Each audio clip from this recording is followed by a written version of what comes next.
شهر رمضان. اور ایک مقصد بنا لے، کوئی ایک مقصد کہ میں اتنی مانوی ترقی چاہتا ہوں، اتنی ایک اسٹیپ آگے چاہتا ہوں کہ میں قرآن کی تلاوت میں ضعیف تھا، کم تھا، میں قرآن تھوڑا بہتر کروں گا. قرآن کے الفاظ، تلفظ، تجدید تھوڑی سی اگر صحیح نہیں ہے میں تھوڑا سا بہتر کر لوں. تھوڑا سا قرآن، تھوڑا سا مفاہیم، معنی میں نے کبھی نہیں پڑھے، چلے ماہ رمضان میں تھوڑا سا کھول کے تھوڑا سا پڑھ لوں. شاید میں نے کوئی رات بیٹھ کر عام سال میں کوئی خدا کو سجدہ نہیں کیا، توفیق نہیں ہو پائی. پروردگار سحری کے لیے ٹوٹھی رہا ہوں میں، تو 2 رکعت کے لیے بھی اٹھ جاؤں. سحری نہ ہو تو روزہ نہیں ہے ہمارا. اس معاملے میں تو اہل سنت بن جاتے ہیں نا، وہ مکروہ ہو جائے گا روزہ. کھایا نہیں ہے لیکن کھائے بغیر روزہ رکھتے ہو. جس دن کھائے بغیر روزہ رکھتے ہو اس دن تو میں پوری دنیا کو بتاتا ہوں بھائی آج بات نہیں کریں، آج میرا سحری کے بغیر کا روزہ ہے. لیکن یہ سحری پھر مارتی ہے مگر وہ مانوی سحری کی میں نے جو خدا نے میرے لیے بچھایا ہوا تھا دسترخوان. دعائے سحر پڑھی میں نے؟ نہیں پڑھی. سن لی؟ نہیں سنی. 2 رکعت گھر والے کھانا بنا رہے تھے، میں وضو کر کے 2 رکعت پڑھ لیتا. عزیزان ہوتا اگر میں ایام میں یہ نہیں کر پایا تو پھر تو کوئی اور مہینہ جو ہے وہ ہے ہی نہیں کہ جو مجھے موقع عطا کرے کہ جس میں میں اپنے پروردگار کے قریب ہوں. یہ سارا مہینہ اللہ کے لیے ہے. اہل بیت کی دعائیں جو تعلیمات ہیں یہ سب کس لیے ہیں؟ خدا کو پہچانو. اگر اس مہینے میں خدا کو نہیں پہچان پایا تو پھر آپ کیا سمجھتے ہیں کب پہچانوں گا میں خدا کو؟ کب میں خدا کے قریب جاؤں گا؟ کہاں جاؤں گا میں؟ جب خدا ہمارے ایک ایک آدھی کھجور پہ، سانس لینے پر، سونے پر، یعنی اتنا اس نے ہمارے لیے ریلیکسیشن دیا ہوا ہے کہ کسی بہانے تو آؤ، کسی طریقے سے تو میرے پاس آؤ.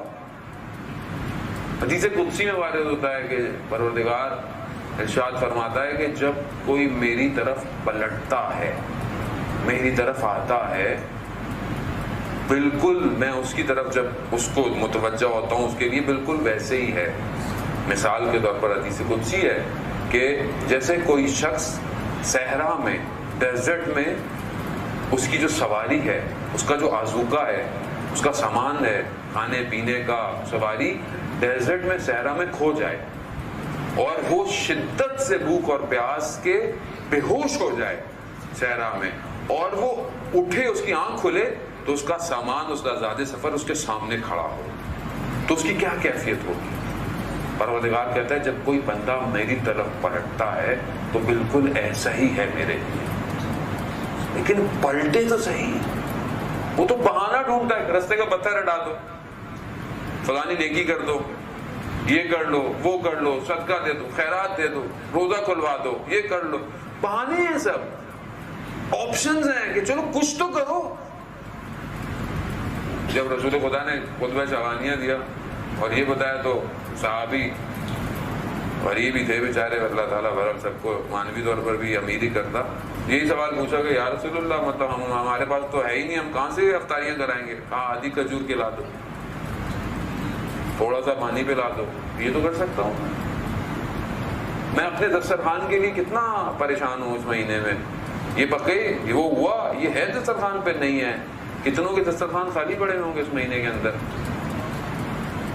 جب میں امت مسلمہ کے لیے نہیں سوچ رہا، اور آپ وہ دیکھیں فلسطین میں کہ جو جنازوں سے افطار کر رہے ہیں، آسان نہیں ہے. امنیت میں انسان کو تھوڑی پتا ہوتا ہے کیا ہوتا ہے. گریہ و زاری سے افطار ہو رہی ہے، مگر مسلمان نہیں ہے کیا بولو؟ کتنا میں نے دسترخوان پر ہاتھ بلند کیے اور ان کے لیے دعا کی. اچھا مسلمان نہیں. رسول خدا فرماتے ہیں کہ جب انسان بیدار ہو، صبح اٹھے اور امت مسلمہ کے لیے فکر نہ کرتا، مسلمان نہیں ہے. میں کتنی پریشان ہوں امت مسلمہ میں جو مشکلات آ رہی ہیں، کچھ نہیں کرتا ہوں، نہیں کر سکتا. حدود ہے، محدودیت ہے، بہت ساری چیزیں ہیں. خود دعا تو کر سکتا ہوں، پریشان تو ہو سکتا ہوں، کم از کم تھوڑی دیر کے لیے ایک وجود کے اندر ایک اضطراب تو آ سکتا ہے نا میرے. ہے نہیں ہے. میں اپنے میں میرا روزہ اچھا گزرتا ہے. میرا کام اچھا ہو جائے، میرا یہ اچھا ہو، یہ میں اپنے اچھے کے چکر میں تو امام زمانہ کا ظہور نہیں ہو رہا، کیونکہ میرا کام چل رہا ہے، اور جب تک میرا کام چل رہا ہے مجھے اس سے کیا فرق پڑتا ہے امام آئے یا نہ آئے۔ اور ماہ رمضان میں جو سب سے زیادہ مہم ہے وہ لیلۃ القدر ہے، اور لیلۃ القدر میں جو وجود سب سے مہم ہے وہ وقت کا امام ہے۔ میں تو اپنی نمازیں قضائیں عمری پڑھ لوں، لیلۃ القدر میں دعائیں پڑھ لوں، نہیں حضران محترم، آیت اللہ جوادی عملی کہتے ہیں کہ وہ لیلۃ القدر میں سب سے زیادہ دعا وقت کے امام کے لیے کرنی چاہیے، کیونکہ وہ وجود، میں تو ذرا سی کو پریشانی دیکھ کر اضطراب میں آ جاتا ہوں، وہ بے عین ہی کائنات کو دیکھ رہا ہے اور اس کے لیے سب کچھ بے عین ہی ہے۔ میں تو کربلا کے مصائب 2 یا 4 منٹ سے زیادہ برداشت نہیں کر سکتا، اور وہ کربلا کو ویسے ہی دیکھتا ہے۔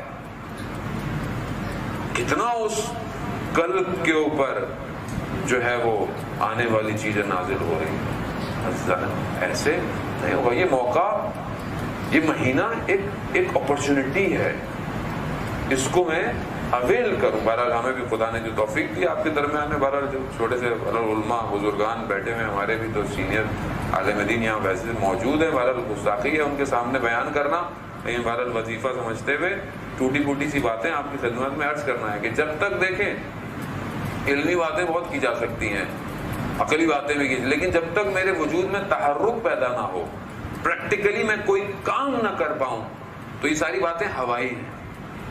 اگر میری کوئی ایک بات دل میں اتر کر عملاً کسی کو پریکٹیکلی کسی کام پہ مجبور کر دے، کمال اسی کا ہے۔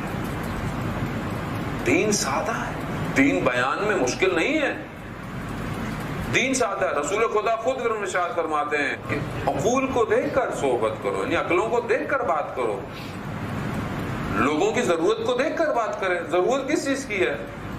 ہم عام مسائل میں گرفتار ہیں، جانے وہ ہمارے بیسکس حل نہیں ہوئے ابھی تک، اور ہم اپنی مجلسوں میں اتنی بڑی بڑی باتیں ہماری ہو رہی ہوتی ہیں کہ جس کا ہماری زندگی تعلق ہی نہیں ہے، کیونکہ اصل میں ہمیں گفتگو کی لذت ہے، ہم باتیں کرنے کا ہمیں شوق ہے، عملی طور پر ہم لوگ پیچھے ہیں۔ میں اپنی بات کروں گا، آپ کی بات نہیں کر رہا۔